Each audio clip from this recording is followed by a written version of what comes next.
एक दिन वह अपनी ही धुन में कहीं जा रहा था कि उसके पैर से कोई पत्थर टकराया।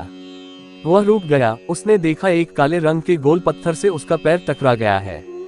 उसने वह पत्थर उठा लिया व जेब में रख लिया, ये सोचकर कि यह मांस तोलने के काम आएगा। वापस आकर उसने वह पत्थर मांस के वजन को तोलने के काम में लगाया।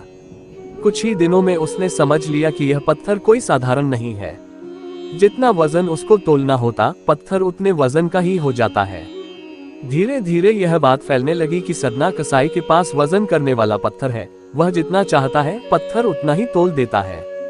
किसी को 1 किलो मांस देना होता तो तराजू में उस पत्थर को एक तरफ डालने पर दूसरी ओर 1 किलो का मांस ही तोलता।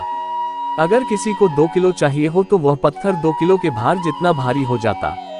इस चमत्कार के कारण उसके यहाँ लोगों की भीड़ जुटने लगी। भीड़ जुटने के साथ ही सदना की दुकान की बिक्री बढ़ गई। बात एक शुद्ध ब्राह्मण तक भी पहुंची। हालांकि वह ऐसी अशुद्ध जगह पर नहीं जाना चाहता थे जहां मांस कटता हो व बिकता हो, किंतु चमत्कारिक पत्थर को देखने की उत्सुकता उसे सदना की दुकान तक खींच लाई। दूर से खड़ा वह सदना कसाई को मीट तोलते देखने लगा। उसने देखा कि कैसे वह पत्थर हर प्रकार के वजन को बराबर तोल रहा था। ध्यान से देखने पर उसके शरीर के रोए खड़े हो गए। भीड़ के छटने के बाद ब्राह्मण सदना कसाई के पास गया। ब्राह्मण को अपनी दुकान में आया देखकर सदना कसाई प्रसन्न भी हुआ और आश्चर्यचकित भी। बड़ी नम्रता से सदना ने ब्राह्मण को बैठने के लिए स्थान दिया और पूछा कि वह उनकी क्या सेवा कर सकता है। ब्राह्मण बोला, तुम्हारे इस चमत्कारिक पत्थर को देखने के लिए ही मैं तुम्हारी दुकान पर आया हूँ, या यूं कहें कि ये चमत्कारी पत्थर ही मुझे खींचकर तुम्हारी दुकान पर ले आया है।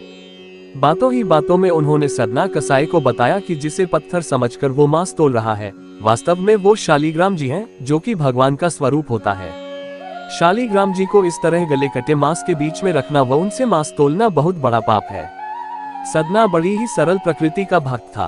ब्राह्मण की बात सुनकर उसे लगा कि अनजाने में मैं तो बहुत पाप कर रहा हूँ। अनुनय विनय करके सदना ने वह शालिग्राम उन ब्राह्मण को दे दिया और कहा कि आप तो ब्राह्मण हैं, अतः आप ही इनकी सेवा परिचर्या करके इन्हें प्रसन्न करें। मेरे योग्य कुछ सेवा हो तो मुझे अवश्य बताएं। ब्राह्मण उस शालिग्राम शिला को बहुत सम्मान से घर ले आए। घर आकर उन्होंने श्री शालिग्राम को स्नान करवाया, पंचामृत से अभिषेक किया व पूजा अर्चना आरंभ कर दी।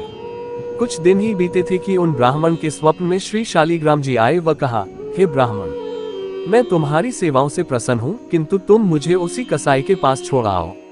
स्वप्न में ही ब्राह्मण ने कारण पूछा तो उत्तर मिला कि तुम मेरी अर्चना पूजा करते हो, मुझे अच्छा लगता है, परंतु जो भक्त मेरे नाम का गुणगान कीर्तन करते रहते हैं उनको मैं अपने आप को भी बेच देता हूँ।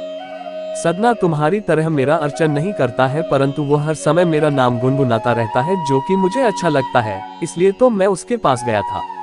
ब्राह्मण अगले दिन ही सदना कसाई के पास गया व उनको प्रणाम करके सारी बात बताई व श्री शालिग्राम जी को उन्हें सौंप दिया। ब्राह्मण की बात सुनकर सदना कसाई की आंखों में आंसू आ गए।